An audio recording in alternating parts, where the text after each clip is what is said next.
Bapak, Ibu, saudara-saudari yang dikasihi Tuhan, marilah beribadah bersama di pagi hari ini. Kita bernyanyi dari buku ND nomor 356 ayat 4, Nama Lungudo Rohaku.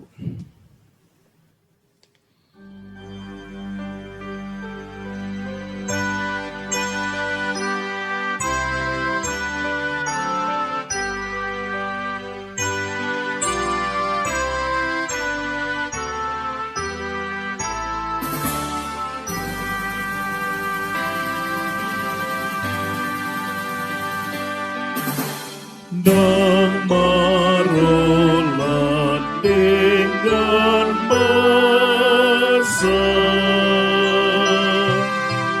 di jauh benar-benar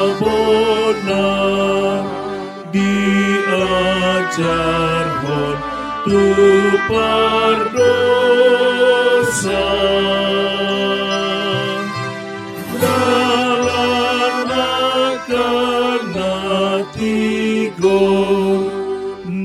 Naseret marohai bitogi hontu nasona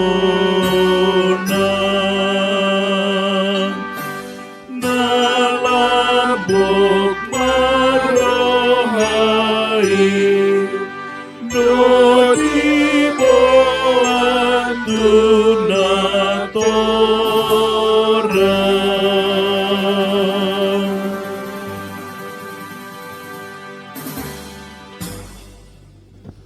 Firman Tuhan bagi kita pada hari ini tertulis dalam kitab Obaja 1 ayat 3. Obaja Sada ayat 3. Keangkuhan hatimu telah memperdayakan engkau. Ya, engkau yang tinggal di liang-liang batu, di tempat kediamanmu yang tinggi. Engkau yang berkata dalam hatimu, siapakah yang sanggup menurunkan aku ke bumi?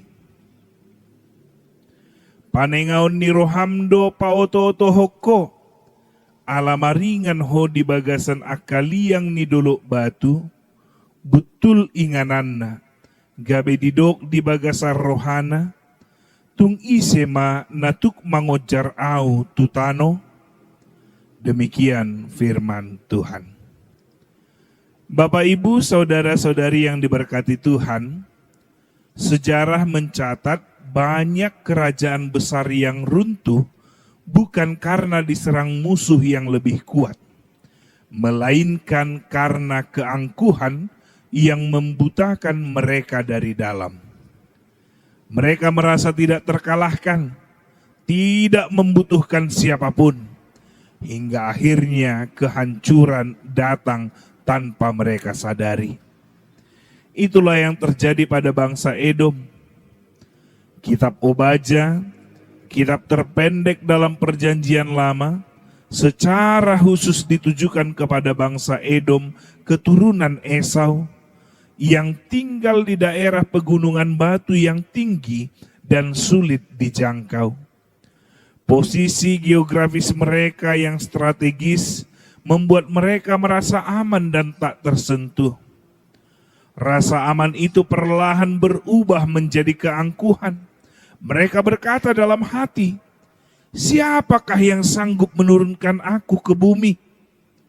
Namun melalui Nabi Obaja, Tuhan menyatakan bahwa keangkuhan hati mereka lah yang telah memperdayakan mereka.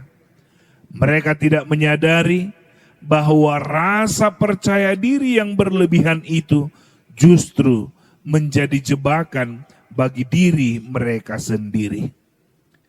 Ayat ini mengajarkan bahwa keangkuhan adalah bentuk penipuan diri yang sangat halus. Keangkuhan bisa hadir dalam diri siapa saja tanpa memandang latar belakang hidupnya. Seseorang bisa angkuh karena merasa lebih pintar, lebih benar, lebih rohani, atau bahkan lebih menderita dari orang lain. Keangkuhan juga bisa muncul dalam bentuk yang sangat sederhana, yaitu ketika kita merasa tidak membutuhkan nasihat orang lain atau merasa tidak perlu bergantung kepada Tuhan. Pada dasarnya, inti dari keangkuhan adalah hati yang menempatkan diri sendiri di atas segalanya. Saudara-saudari yang dikasihi Tuhan, di hari ini, marilah kita memeriksa hati kita dengan jujur. Apakah ada keangkuhan yang diam-diam tumbuh di dalam diri kita? Biarlah firman Tuhan ini mengingatkan kita untuk senantiasa hidup dalam kerendahan hati dan bergantung sepenuhnya kepada Tuhan. Karena bukan tempat tinggi yang menjamin keselamatan kita, melainkan Tuhanlah yang memegang hidup kita. Amin. Kita berdoa. Tuhan Allah Bapa kami yang di sorga, ampunkanlah kami apabila ada keangkuhan yang tumbuh di dalam hati kami tanpa kami sadari. Ajarlah kami untuk selalu rendah hati dan mengakui bahwa segala yang kami miliki dan segala yang kami mampu lakukan berasal dari-Mu. Peliharalah hati kami agar senantiasa bergantung kepadamu dan bukan kepada kekuatan kami sendiri. Sertailah kami hari ini dalam seluruh kegiatan, pekerjaan, dan perjalanan kami.